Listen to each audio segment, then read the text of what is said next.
Okay, we'll call this meeting to order. Clock says it's 2:30, so if we would, first thing is we'll have the roll call. Brandon Holmes. Karen Prince Thompson.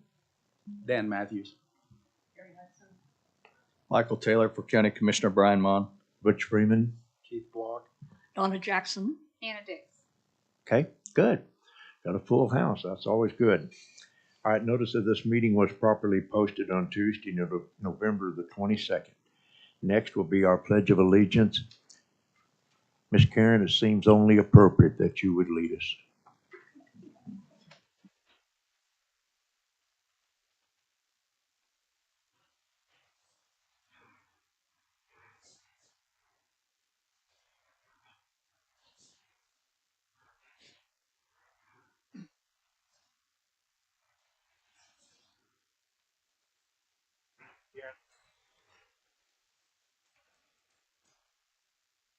Okay, item number 1 is approval of minutes.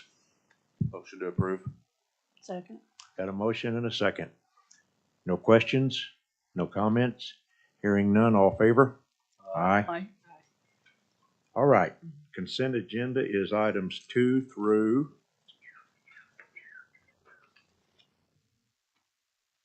If I can get the page turned here.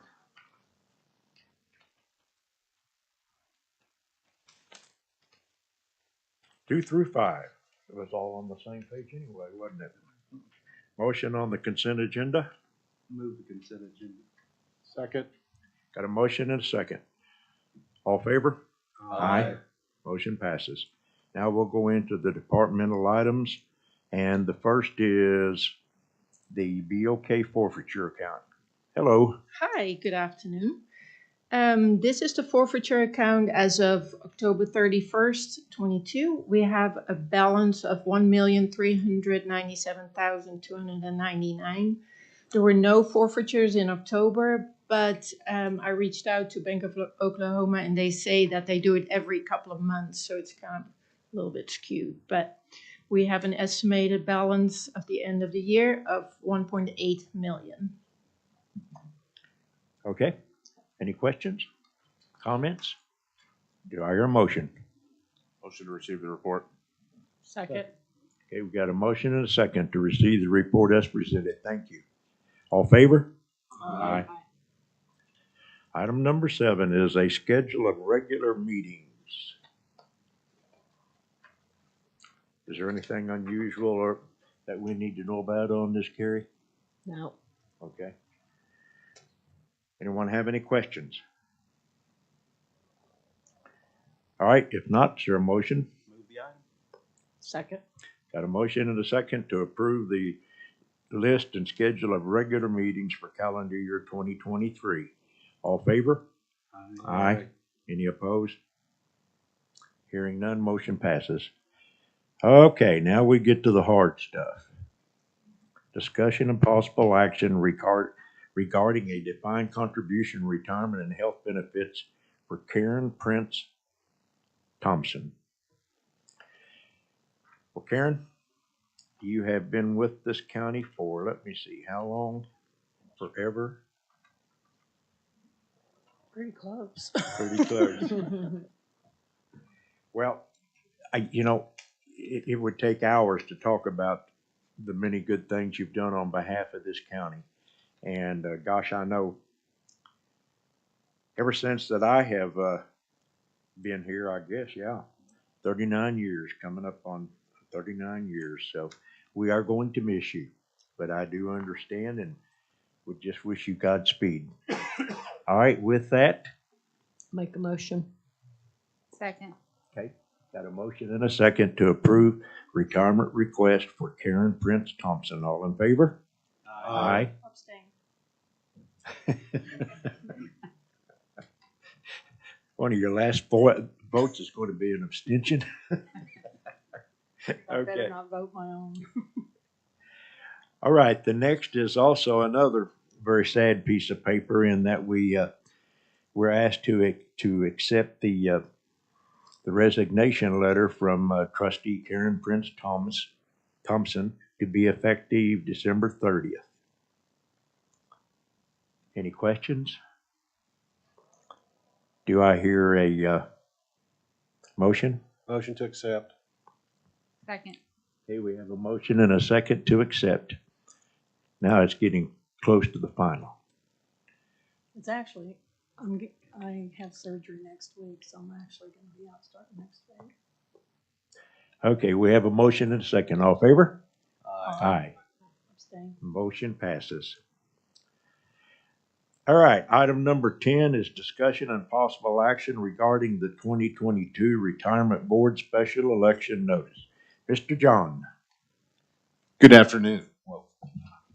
I attached the notice and the application to the agenda. This is just a standard form that we've used over the years. The following period will be this Wednesday, Thursday, and Friday. Withdrawal will be Monday, December 5th, and the voting will be Wednesday, December 7th, Thursday, December 8th, and Friday, December 9th. And that way we can get it on the retirement board agenda for December. Okay. Are there any comments? Are there any comments from anyone? How are we going to get this word out that there is? Typically, how we do it is we email the information out to all departments. Voting's at District 1, District 2, District 3, Sheriff's Center, the jail, in our office, and then Juvenile Justice Center and the County Election Board.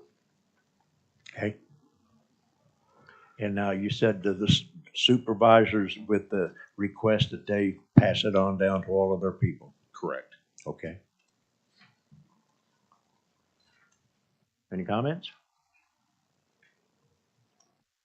All right, this is what's been recommended then by our Director of Benefits and Retirement. Do I hear a motion? So moved. Second.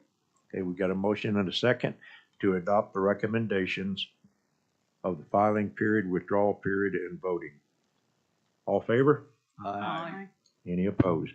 Hearing none, motion passes. All right, John, I believe you're still up here. I am. Number 11, this is to receive a report. It's revised. The board received the original report on the agenda in September. Nothing in regards to the numbers have changed about this report. There's different additional language added to the report required by the governmental auditing standard. So just some additional language was added, no numbers changed or anything, so she wanted to put it on the agenda to receive. Move to receive. Second. Got a motion and a second to receive. All in favor? Aye. Thank you. Okay, thank you, John. All right, discussion possible action to replace, okay, who's gonna, here we go. It's me again. All right, so item 11 is the first recommendation we have, and I'll walk through that one first. Currently you have two cash options available inside the plan, or cash equivalents. You have a money market fund, and then you have the BNY Stable Value Fund. And we're making the recommendation to move those two balances into the standard Stable Asset 2 fund. That is a stable value fund that has a very similar risk profile to the current BNY fund. But a couple of the benefits of it are, first, it has a guaranteed crediting rate, and so that is currently 2.35%. That resets quarterly, and so it's a fund that pays more than the current stable value option does inside of the plan. The expense ratio would drop from 33 basis points down to 10 basis points. But where this, I think the real benefit of this is that there is that floor built in. So whereas the BNY Stable Value Fund has no crediting rate guarantee, this does. And so the floor on the standard stable asset will never drop below 1%. And so that's why we're making the recommendation. And also with the Invesco fund, a money market fund should not be in a plan with a stable value type investment. That's just usually at the fund company level, they have that requirement.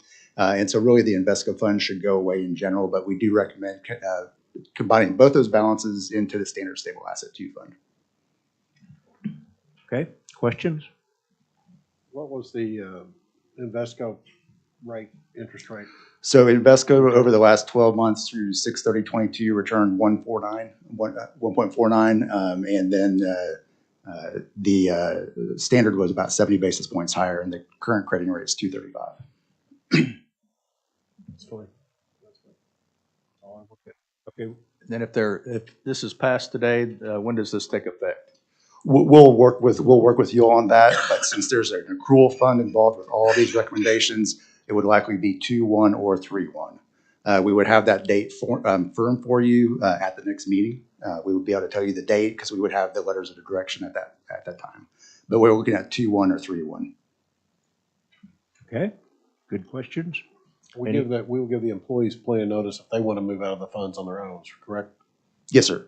We'll give them a 30, we'll mail out, we'll prepare a participant notice for you. And then that way, it can be reviewed. I'll work with John on it. And then whatever recommendations are approved today will all be included in that notice. And then is there going to be a dark period No. during the conversion? No, we don't have blackout on fund changes. Any other questions? Do I have a motion? So moved. Second? Second. Got a motion and a second to accept the recommendation, item number 12. All in favor? Aye. Any opposed? All right. Item number 13, Vanguard. Yes, so Vanguard, Fidelity rolled out their index funds a couple of years ago. And this is a recommendation we have made across the board when it comes to retirement plans. County governments are a little bit different, but in general, when it comes to retirement plans, the biggest area where we see litigation is related to fees that are tied to investments. And so this would give participants the same return, but it would lower the overall expense ratio from 4 basis points to 1.5 basis points. While 2.5 basis points doesn't seem like a lot, nobody could ever come back to the retirement board and be like, well, there was a lower cost fund in the same share class or the same type of investment that.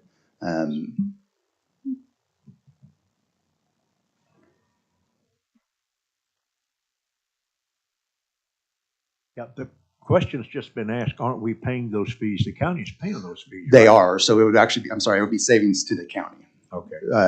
And I looked with the current balance, thank you for pointing that out, but with the current balance, it'd be about $1,700 savings, $1,700 to $1,800 savings per year. Any other comments or questions? Do I hear a motion on item number 13, Vanguard with Fidelity? Motion to approve. Second. Got a motion and a second to approve the recommendation. All in favor? Aye. Motion passes. Item number 14. Excellent. Item number 14 is really more housekeeping as it relates to the Delaware Fund. And so in this category, the large cap value space, you all currently have 3 investment options. We typically don't go over one option in asset class. 2 we do in some instances, but 3 is a little bit much for us. And so what we would like to do is we'd like to map the balances of the Delaware Value Fund into the Dodge & Cox Stock Fund, and then remove the Delaware Value Fund. Delaware Value has not consistently exceeded their due diligence requirements on our assessment, specifically as it relates to risk-adjusted returns. It's a very consolidated fund with only 37 holdings, and your other 2 investments in that category, the Dodge & Cox Stock Fund and then the American Mutual R6, have been more consistent returners over the last 3, 5, and 10-year periods. Any questions? Yeah, so you're just telling us you're just taking the Delaware Fund out of the picture, reducing the number of funds by this one fund The 2. to 2 funds instead of 3. Yes. So you're just, and your argument basically for this particular one, it's underperforming and it doesn't Yeah. meet all the criteria that you want to meet for that. Correct. Any other questions? Motion? Motion. Second? Second. Got a motion and a second to approve this recommendation, item number 14 on our agenda. All in favor? Aye. Any opposed? Motion passes. Next. All right, so next we have a actual fund replacement. We're going to move over to the big cap value space at this point in time. Currently you offer the TIAA CREF Big Cap Value Fund and then an index fund, the Vanguard Selective Value Fund. We recommend replacing both those funds with the John Hancock Disciplined Value Fund. When it comes to total return, risk-adjusted returns, this fund has outperformed both of those funds. It has a information ratio which is really measures excess returns. And from a risk adjusted standpoint, it is a much stronger performer than the other two. Okay. And so, but looking at the information ratio, it has an information ratio of 1.03, while the other two are negative, slightly negative. And so what that means, if the index returned 10%, you would expect this fund to return 11%. And so from a performance standpoint, now this one is a little bit more expensive, but you can justify that based off the risk adjusted and total returns versus the other two. Okay. Okay. Real quick question, I'm sorry that I keep asking questions. But you got to understand, I've sat on this board long enough to think I grow mold up here. Just a general question, and I'm not to mean to stop you about it, but when you took over these funds, you knew what we were getting when you took over the funds. Yes. Back 6 months ago.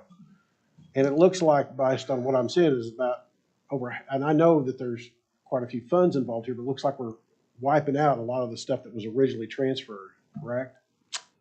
Let me see. 1, 2, 3. About 8, yes. You're taking out 8 of the, what, we had 30 at one time, or 20 something at one time.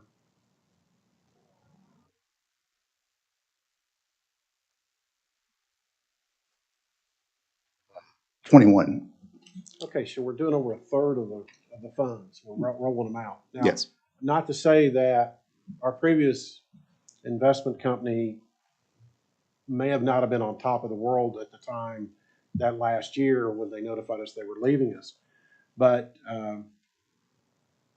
I mean, I'm asking the questions for a lot of reasons. One, I didn't quite expect to have 8 funds being rolled out. You know, I'm used to the onesies, twosies, and threesies, and now I'm looking at 8. And I'm hearing what you're saying. I'm hearing that we're getting some improvement. I'm hearing that we're getting some reduction of cost. But I want to make sure that the first thing I don't want the county, and I don't work for the county, so I don't want the county officers to get a call and say, "You just killed a third of the funds." No, and that's completely understandable. With the way that we do our consulting when it comes to retirement plans, and this is having a lot of fund changes during a conversion is not uncommon, but we wanted to bring everything over in kind as it was.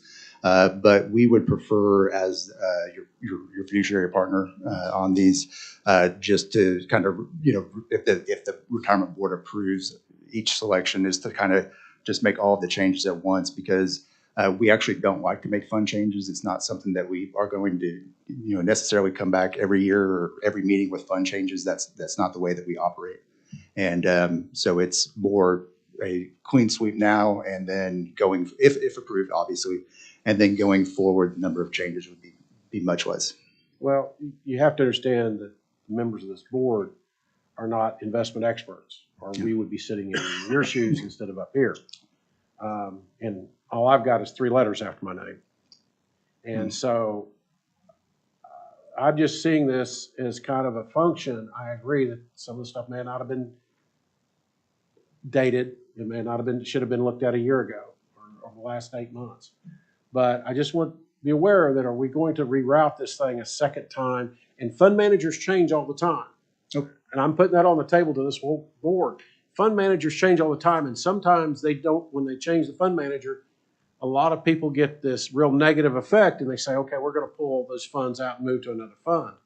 I just wanted to say, once this is done, you're proposing to us these fund changes that clearly you're telling us, we're reducing our fee, we're getting a better return today. Are we historically, of a 5-year period, are we still staying in the same place that we were on that? And again, I'm not here to throw it under the bus or anything. I'm just now questioning that I'm seeing 8 fund changes, and that's over a third of what we've got. No, that's a very valid concern. We absolutely understand when we come to boards and committees with this number of changes that, you know, it comes down to the participant communication. We'll have Griffin available to help support any questions that might be asked and everything. And so I completely understand, but this is not something that every year we're going to come back, you know, moving a third of the plan. Okay, because I don't mind you coming back in a quarter from now on a fund that said the fund manager's changed, He is not respected in his industry. They are looking like they're going south. And you say, we need to pull the plug on it. Not opposed to that.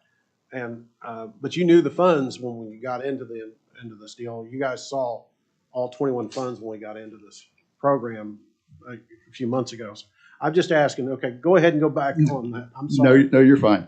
Which Back I to item 15. Yeah, so I'm sorry. On that one specifically, can you explain more about the higher expenses with this one? Because I know that it said in the description that it's one of the higher ones, that has the highest expense ratio and highest concentration of stocks. Can you just explain that compared to like some of the others, like why it's higher? I Yeah. know the return's supposed to be higher, but to outweigh it, but kind of explain the difference there. No, that's a great question. So when it comes to fees, obviously fees are very important. It's something that we track, and there's going to be another, when we get a little further on, there'll be, just a fee share class change that we'll be recommending. But fees are important.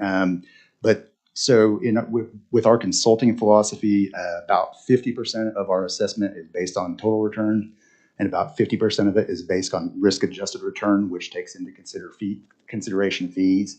And from a risk-adjusted standpoint, the excess fee on this one that the county would be picking up the returns are historically that much better. I mean, when you look at the information ratio, so not getting into the nuts and bolts, but the information ratio essentially tells you we have this fund in the fund days in the lineup versus this benchmark. This is what you can expect it to return. So in that circumstance, a benchmark or an index would be zero. And so what this is telling you is that the two funds that are currently in the lineup historically have underperformed the benchmark.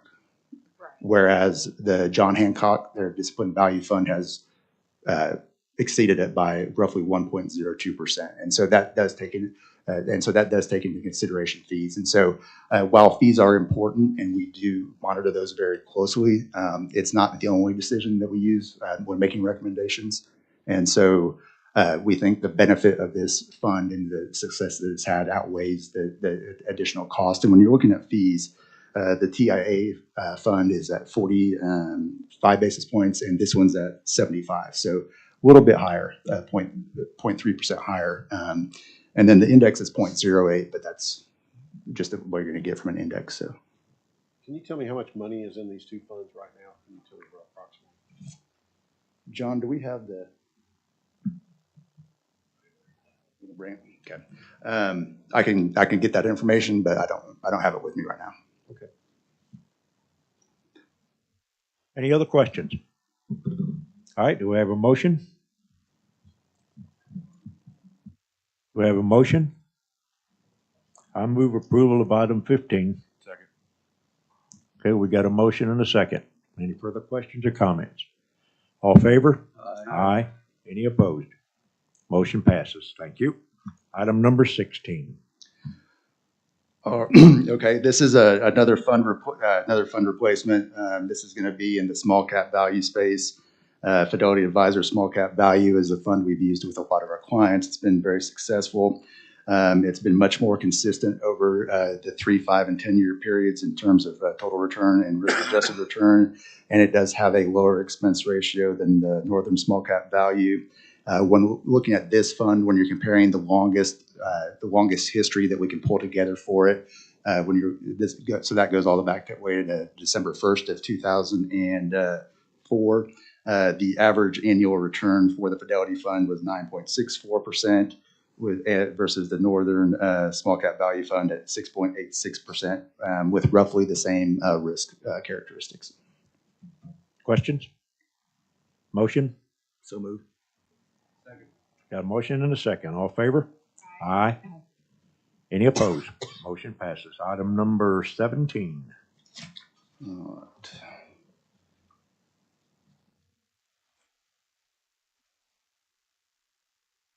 Okay, this is a removal of, this is another consolidation just to streamline some options that's available. So we recommend removing the Brandis International Equity Fund and mapping those assets into the Dodge & Cox Stock Fund. This has underperformed the other large, so essentially Dodge and Cox has outperformed Brandis through all time periods through 6/30/2022. And it also has a higher expense ratio than Dodge and Cox. This is just a matter of you have a better option already inside the plan. And so just to combine those balances into one, just to streamline it and make a little room. All right, questions? Motion? Motion. Got a motion and a second. All in favor? Aye. Any opposed? Motion passes. Item 18. All right, this is the last removal that we have. This is replacing the Artisan International and Invesco International Equity Funds with the American Euro-Pacific Growth Fund in the international growth space. American, again, it just comes down when we run it through our assessment. It's much more consistent from a total return and risk-adjusted return standpoint. And with the construction of the Euro-Pacific Growth Fund, it's positioned well coming out of the market environment that we're currently in right now. And so we do make that recommendation as well. Questions? Motion? So moved. Second. Okay, we got a motion and a second. All in favor? Aye. Aye. Any opposed? Hearing none, motion passes. All right, and so part of the streamlining as we move into item number 19 is we do have a couple of additions that we'd like to make. The first being in the international space, you have growth and value exposure. So we do recommend adding a core component. Given the size of the plan, you can obviously, there'll be plenty of assets for it. But this is strictly just an addition, and this is a international fund that tracks the FTSE Developed All Cap ex-US Index. And so this is truly an international fund. Questions? Comments? All favor of proposal? Aye. Say aye. We didn't. I'm sorry, I've got to have a motion first. Whew, okay, sorry. Okay, we have a motion and a second. I'll say aye now. Now let's vote. All in favor? Aye. Aye. Any opposed? Thank you. I'm taking medicine and it's just about. Yeah, it is. Hey. Okay, item 20, I believe we're on, are we? Yes. Item 20, this one's pretty straightforward. We just recommend adding the Vanguard target retirement funds that are not in the plan. So currently, there are only the 5-year increments inside of the plan, and we recommend adding the zero ending funds as well. It's just going to make it easier for John and his team when it comes to enrollment and knowing then we can utilize Vanguard's birthday year for their target A series. Questions? Motion? Wait, Wait a minute, question. On the targeted funds, I know we're paying the fees, but on some of the targeted funds I've seen, we've got in and out fees, loads. Oh, we don't do anything with loads. Okay, there won't be any load trying to No. get out of it, Hmm. back in. No. They have to get out early. No. I mean, they can. No penalties. I don't know if Vanguard has their 30-day trading restriction on those, but they can get participants can get it in and out of them at all times. So I just because the ones I've seen, they have either a kind of a back end load. no, we don't use A, B, or C shares. They're all institutional, lowest cost possible. I understand. I just didn't want someone got into it and at year 5 they've got to get out of it for some reason. Yeah. And get hammered with the fees. Yeah, we're not going to ding them 5% or anything on the back end. Other questions? Do I hear a motion? So moved. Second. We have a motion and a second. All in favor? Aye. Aye. Any opposed? Motion passes. Item number 21. Yes, so this recommendation that we have is the current default in the 401A, the defined contribution plan, and the 457 is the BNY Mellon Stable Value Fund, which with the board's approval earlier would then become the Standard Stable Asset 2 Fund. What we recommend is changing your qualified default from the Stable Value Fund to the Target Date Series. In the for-profit world, 90% of plans have a QDIA, and 97% of those use target date funds as their default. And especially in something so generous as the 401A plan, if participants don't understand investing or they don't want to make those decisions, instead of sticking them in the stable value, we recommend putting them in, going forward, putting them into the Vanguard target date retirement by their date of birth if they don't make an investment election. Any questions? Well, yeah, I do. You're talking about getting out of the stable asset fund, which we put in there to replace the GIC, which is the guaranteed investment contract. And how much further away are we getting away from that? Because when I first got on this board, we begged, borrowed, and steal to try to get a guaranteed investment contract put into the retirement plan, which was one of our heaviest use areas of the plan. Mhm. When we could no longer get a guaranteed investment contract, we went to the stable value. And now you want to move out of that. We wouldn't move anybody out of the funds that they're currently invested in as it relates to if they've been defaulted. It would be going forward. We would change going forward when if approved. Then at that point in time, the default would be the target date funds if approved. And the reason is that obviously talking about the markets right now is painful for most people. I mean, it's been a unique environment the last 12 months that we've seen.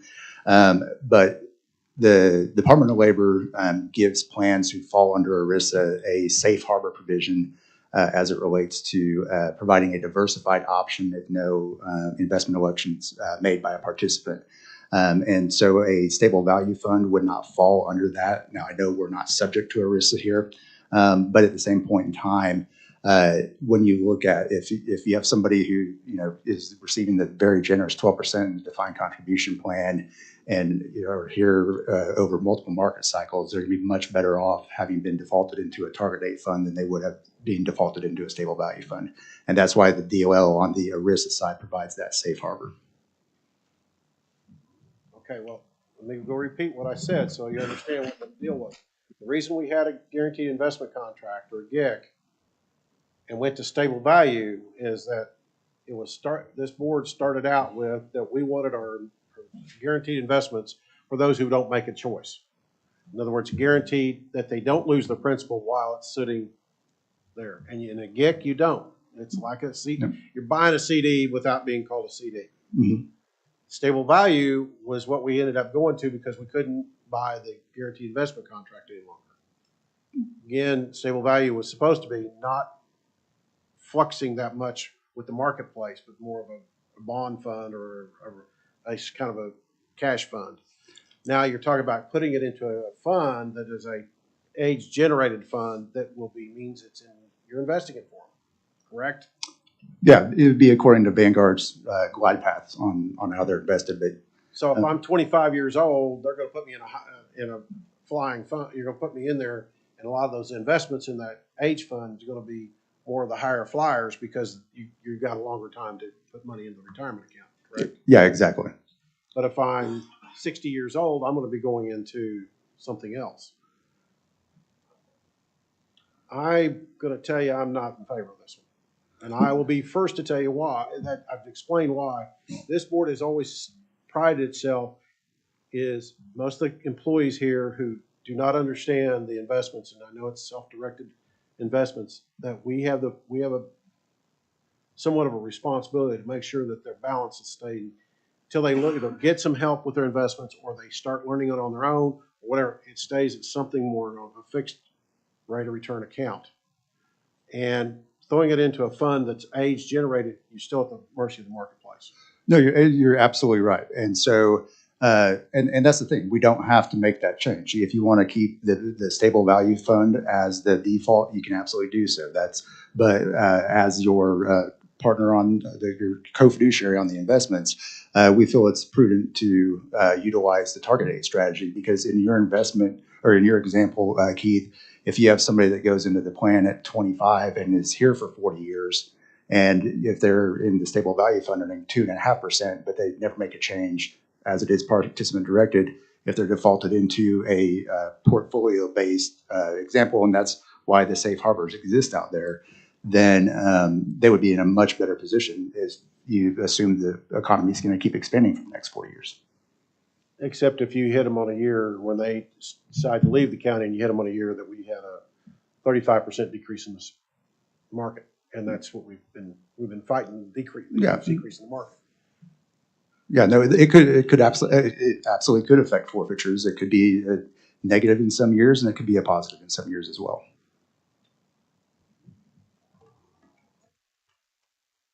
If we move to this, will it still be where within that fund, the new employees have to select where they want their, okay. Yeah. So it's not gonna change the fact that they're still delegating, it's just within a different fund than. Yeah, the only change, it would not affect anybody's balance currently inside the plan. The only change would be, is if approved, when Griffin goes out with John and his team for the enrollment meetings, if somebody had no idea what they were doing, then you could just tell them that they would go into the target date funds based on their date of birth.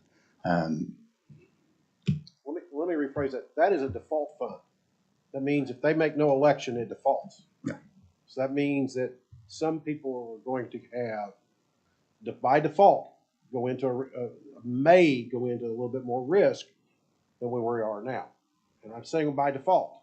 That means we've told them, well, we have elected to do, this board is elected to, by default, to put them into a fund that ties it to their birth year. Conversely, that because they didn't want to make and again, the employee hasn't made a decision, so it's going in there by default. It stays there until the employee makes a decision to move it. Now, if it goes up or down or sideways while he's trying to make a decision, they're at the mercy of this fund. Where, let's talk about what the history is. Initially it went into a GIC, now the stable value. They basically don't lose any of their principal no matter what they do until they make a decision. That's the point I'm trying to make. Until they make their decision, the bulk of their principal stays in some kind of deal. Now, again, these funds don't fluctuate, but they do. They don't fluctuate like greatly like the big funds, but they do. Those age-generated funds fluctuate. I know that for a fact. Oh, they absolutely do. Like I've seen just like any portfolio, there's going to be market fluctuation. You're absolutely right. As I said, I'm telling this board, no matter, I know the board will make its own decision, but I'm going to vote no, just so you know up front about it. How many employees a year are we talking? Less than 5. Used to be the largest part of the fund at one time. Well, what we're talking about only impacts a few employees because I would say 99% of employees that fill out their enrollment form, they pick an election on that form and pick a fund to go into. You know, sometimes we'll get a form back from employees. They're not sure on the decision, so they're automatically loaded into the stable value fund until they change their election down the road. So it just impacts a few people per year. Maybe 10% of the employees hired. Less. Okay. All right, are there any further questions? Do I hear a motion? So moved. Do I hear a second? Second. Okay, we have a motion and a second to approve. All in favor, say aye. Aye. All opposed, say no. No. I said say no. All right, motion passes. What do we got, 7-2? Yes. So which one? Oh, sorry. 7-2. All right, so that was number 21. Now I think we're ready for number 22, Dodge and Cox. Yes. So this is simply a cost reduction. So Dodge and Cox recently rolled out their X share class in their funds. Every year we do mutual fund share class reviews to see what new share classes have come out and to make sure that they're tracking. And the Dodge and Cox, their new share classes are doing exactly what they're supposed to. And so if we move to the X share class, the expense ratio would drop by 10 basis points in those three funds. And that is going to be the Dodge and Cox Balance Fund will go to 41. The Dodge and Cox Stock Fund will go to 41. And then the Dodge & Cox International Stock Fund will go to 52 basis points. And so it's just a straight reduction of 10 basis points across those three funds. Questions? Comments? So moved. Second. Got a motion and a second to approve. All in favor? Aye. Any opposed? Okay, motion passes. Item number 23, I believe, is a letter. Yes, this is the termination letter. Oh, good. Thought I was going to have to try to use the clicker.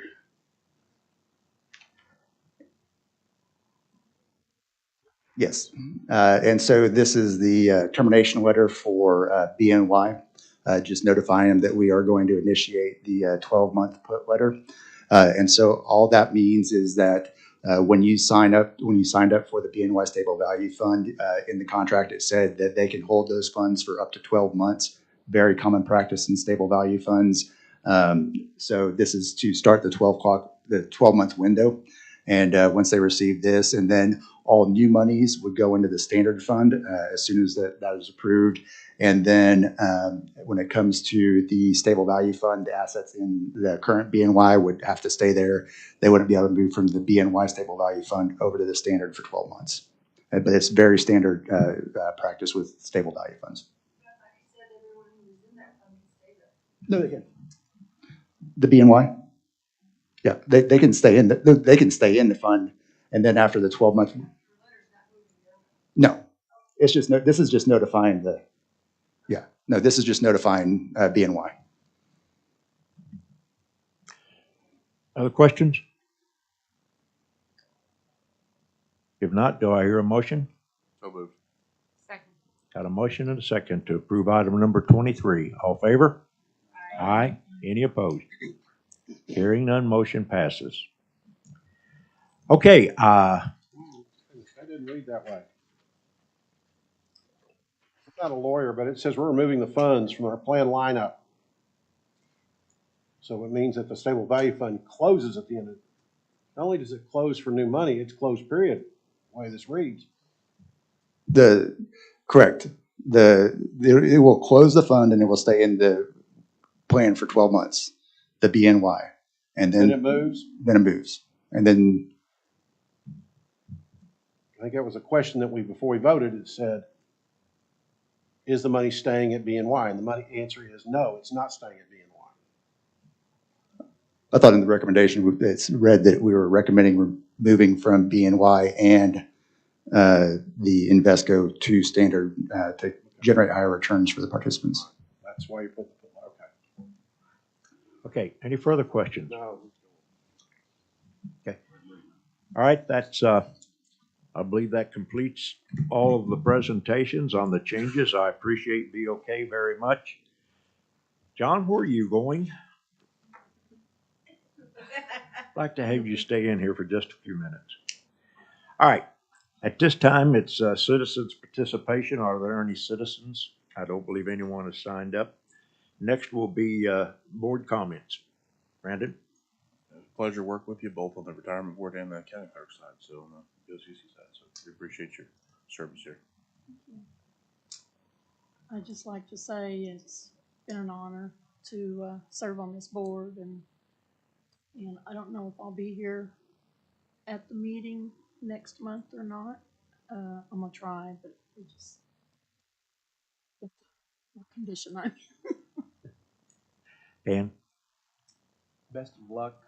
You'll be missed around here, I know, because I used you a lot in my active days, but you're going to love it, retirement. You'll look forward to it. Carrie? We are going to miss her in the clerk's office for sure. I'm seeing a trend, so I'm going to retire myself. Karen, good luck. And enjoy your retirement. Enjoy your grandchildren. Thank you for your service.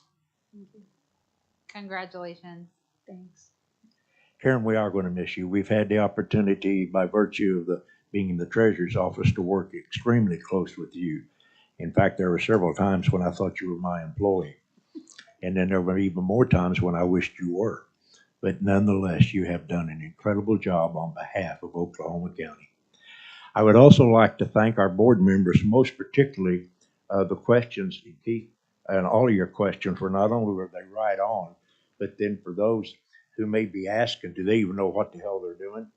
I think that at least we have some stuff now on the record to show we may not have known what we were doing, but by God, we sure tried. And Keith, you are, and also down on the end, Hannah, your questions, I really appreciate that. I appreciate all of you as board members.